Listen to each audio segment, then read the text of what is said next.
अच्छा, जब हम ट्रांसफार्मर के बारे में सोचते हैं तो दिमाग में क्या आता है? एक ऐसा डिवाइस जो वोल्टेज को ऊपर या नीचे करता है, राइट? पर कहानी इससे कहीं ज्यादा गहरी और दिलचस्प है। असल में ये पावर सिस्टम के हाईली स्पेशलाइज्ड खिलाड़ी हैं और हर एक को एक खास काम के लिए ही तराशा गया है। तो चलिए आज इसी इंजीनियर्ड इकोसिस्टम की परतों को खोलते हैं।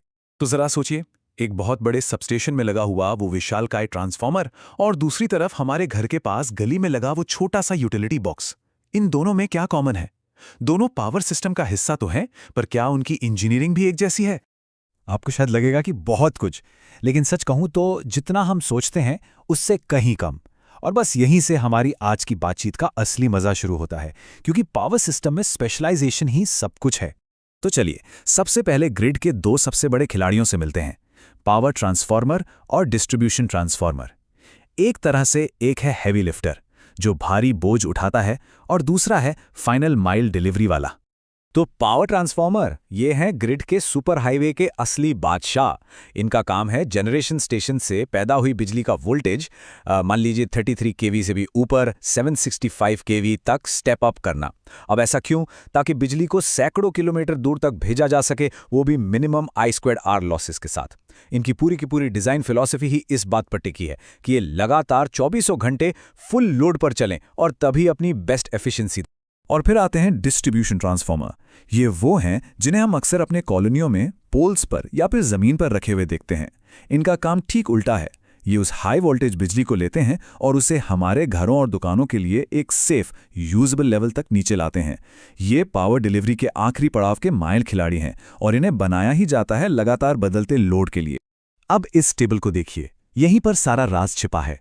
देखिए, पावर ट्रांसफार्मर तो लगभग हमेशा फुल लोड पर ही चलते हैं, तो उन्हें पीक एफिशिएंसी के लिए ही डिजाइन किया जाता है।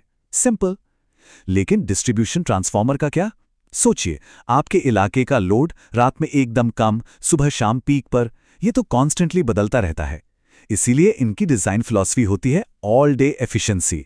मतलब इन्हें इस तरह से ऑप्टिमाइज किया जाता है कि करीब 50 से 75% लोड पर यह सबसे अच्छा परफॉर्म करें, ताकि 24 घंटे के पूरे साइकिल में जो टोटल एनर्जी लॉस है, यानी आयरन और कॉपर लॉसेस का जोड़, वो कम से कम हो। तो मतलब साफ है, बात सिर्फ साइज की नहीं है, बात है इनकी इंजीनियरिंग फिलॉसफी की। एक को बनाया गया है non stop heavy duty marathon दौड़ने के लिए और दूसरे को बदलती हुई लोकल जरूरतों के हिसाब से फुर्ती से काम करने के लिए।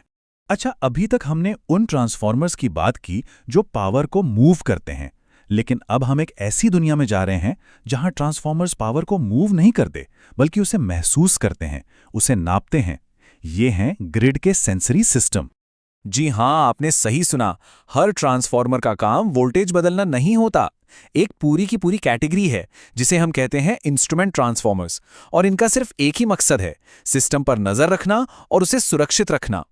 और इस कैटेगरी के दो हीरो हैं, करंट ट्रांसफार्मर्स यानी सीटीज और वोल्टेज ट्रांसफार्मर्स वीटीज। अब जाहिर सी बात है, ग्रिड में हजारों एम्पियर का करंट और लाखों वोल्ट का वोल्टेज बह रहा है। उसे आप सीधे किसी मीटर से तो नहीं नाप सकते, बहुत खतरनाक है। तो ये सीटीज और वीटीज क्या करते हैं? ये इन विशाल वैल्यूज को एक बहुत ही छोटे, सेफ और स्टैंडर्ड लेवल तक ले आते हैं, जैसे कि 1 एम्पियर या 110 वोल्ट।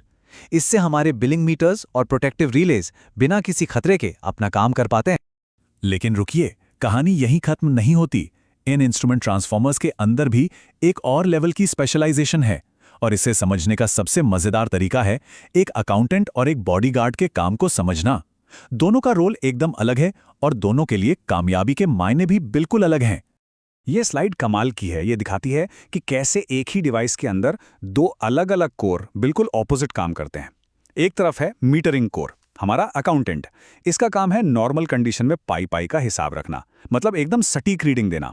इसकी एक्यूरेसी क्लास होती है जैसे 0.2S, S मतलब स्पेशल, बहुत ही कम एरर। लेकिन जैसे ही कोई फॉल्ट होता है और करंट हजारों गुना बढ़ जाता है, ये मीटरिंग कोर जानबूझकर सैचुरेट हो जाता है। मतलब ये काम करना बंद कर देता है ताकि वो खतरनाक करंट हमारे महंगे मीटर तक ना पहुंचे और उसे बचा ले। दूसरी तरफ है प्रोटेक्शन कोर, हमारा बॉडीगार्ड। इसका काम ही फॉल्ट के समय शुरू होता है। इसकी एक्यूरेसी क्लास होती है 5P10 जैसी।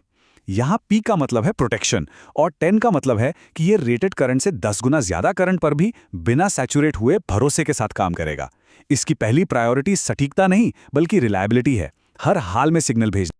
तो ये लाइन उनके डिज़ाइन के फ़र्क को बिल्कुल साफ कर देती है।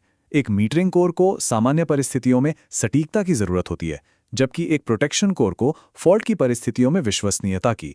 तो अब तक हमने जो कुछ भी देखा है, अगर हम उन सबको एक साथ जोड़ें तो एक तस्वीर उभर कर आती है। ये साफ है कि ट्रांसफॉर्मर कोई एक अकेली चीज नहीं है। ये तो असल में स्पेशलिस्ट्स का एक पूरा इकोसिस्टम है। सोचिए, पावर ट्रांसफॉर्मर जो लंबी दूरी तक बल्क में पावर को ढोते हैं, फिर डिस्ट्रीब्यूशन ट्रांसफॉर्मर जो उस पावर को हमारे दरवाजे तक इस्तेमाल के लायक बनाते हैं, और इन सब के ऊपर इंस्ट्रूमेंट ट्रांसफॉर्मर यानी CTS और VTS जो एक अदृश्य नेटवर्क की तरह पूरे सिस्टम पर अपनी नज़र बनाए रखते हैं ताकि सब कुछ सेफ और सही तरीके से चलता रहे। और यही इस पूरी बातचीत का निचोड़ है। हमारा पावर ग्रिड कोई एक अकेली विशाल मशीन नहीं है। ये तो एक बहुत ही कॉम्प्लेक्स, एक दूसरे पर निर्भर स्पेशलिस्ट्स का सिस्टम है। हर एक का अपना एक खास रोल है और कोई भी किसी दूसरे की जगह नहीं ले सकता। और चलिए इसे एक दिलचस्प सवाल के साथ खत्म करते हैं।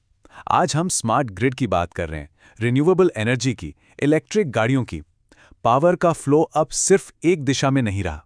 तो सवाल यह है कि इस तेजी से बदलते हुए इकोसिस्टम को संभालने के लिए इस ट्रांसफॉर्मर परिवार को किन नए तरह के स्पेशलिस्ट्स को जन्म देना होगा? यकीनन सोचने वाली बात।